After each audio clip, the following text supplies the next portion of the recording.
All right, welcome to The Explainer.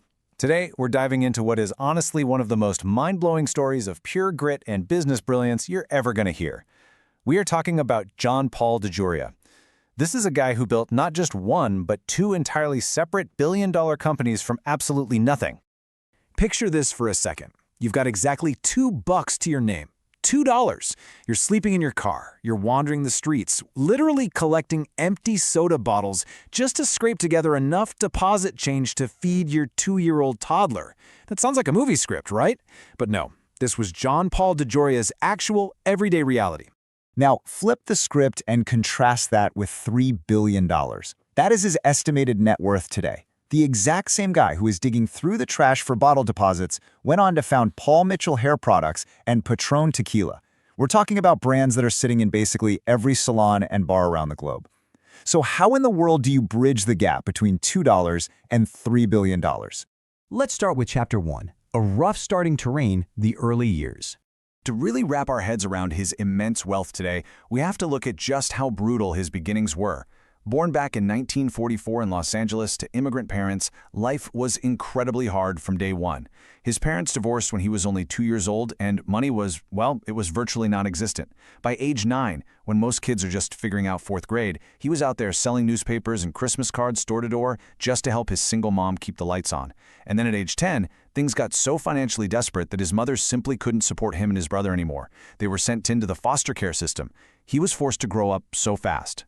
And that brings us to a massive takeaway. Your starting point does not decide your ending point. DeJoria's early life, which, by the way, eventually even included joining a street gang just for basic survival and protection, wasn't a life sentence. It was just the incredibly rough terrain he had to start walking on. Which brings us to Chapter 2, The Art of the Hustle, Training in the Trenches.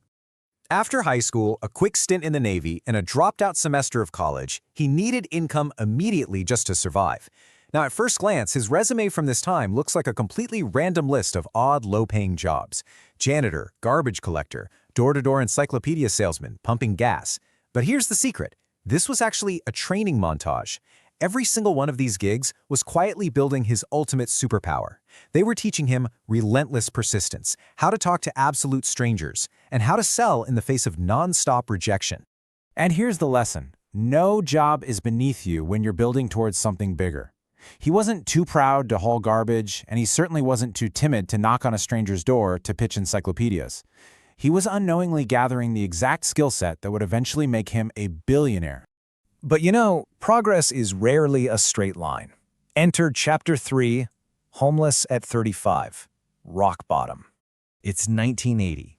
He's 35 years old. He had spent the 1970s actually working as a pretty successful door-to-door salesman for hair care companies. But then, bam, he's suddenly fired.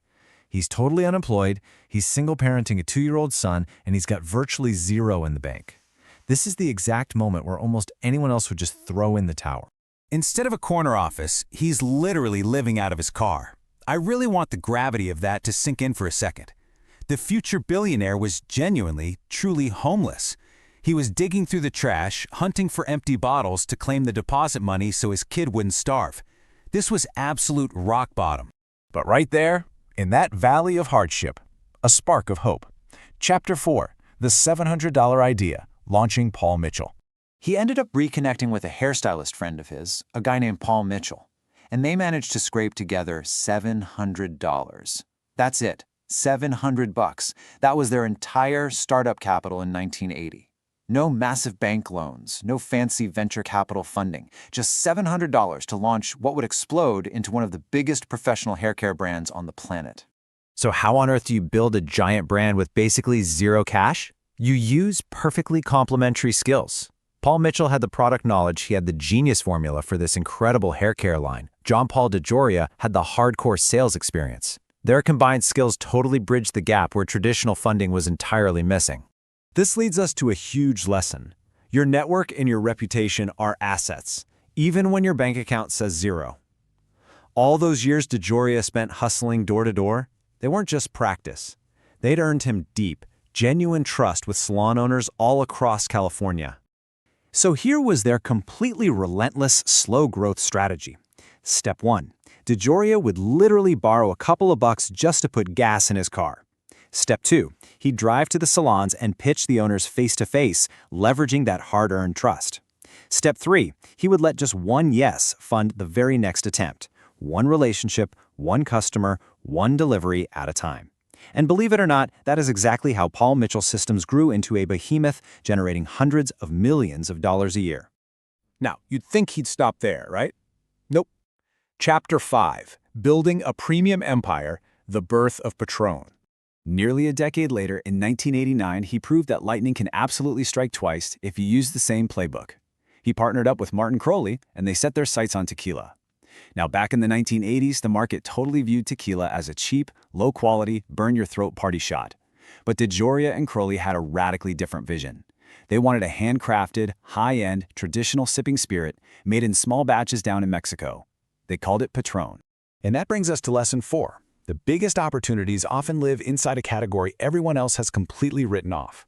Literally nobody thought premium tequila could work in America. But DeJoria didn't just dump money into flashing ads. He let a remarkably high-quality product do the talking for him. He knew that if the quality is truly there, it creates its own demand. And wow, did it ever create demand. To put it into perspective, in 2018, Patrón achieved a staggering $5.1 billion valuation when Bacardi bought a majority stake. DeJoria personally walked away from that single deal with well over $1 billion. But what is the point of all that money? Let's look at Chapter 6. Success unshared is failure, the ultimate measure. We've gone from a homeless guy returning soda bottles to a multi-billionaire, but what does he actually value now? Well, his fifth and frankly most important life lesson is this: success unshared is failure.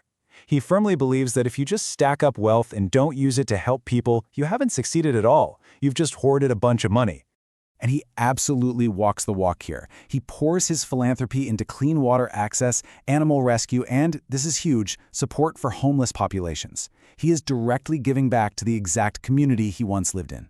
On top of that, he's a signatory of the Giving Pledge, meaning he's officially committed to giving away the vast majority of his entire fortune before he dies. Paul DeJoria's story is living proof that the floor you're standing on right now, it is absolutely not your ceiling. He started with zero money, zero connections, and a deeply traumatic background. So I want to leave you with one final provocative question.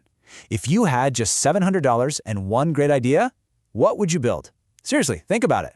Thanks for hanging out with me for this explainer, and keep building towards your own success.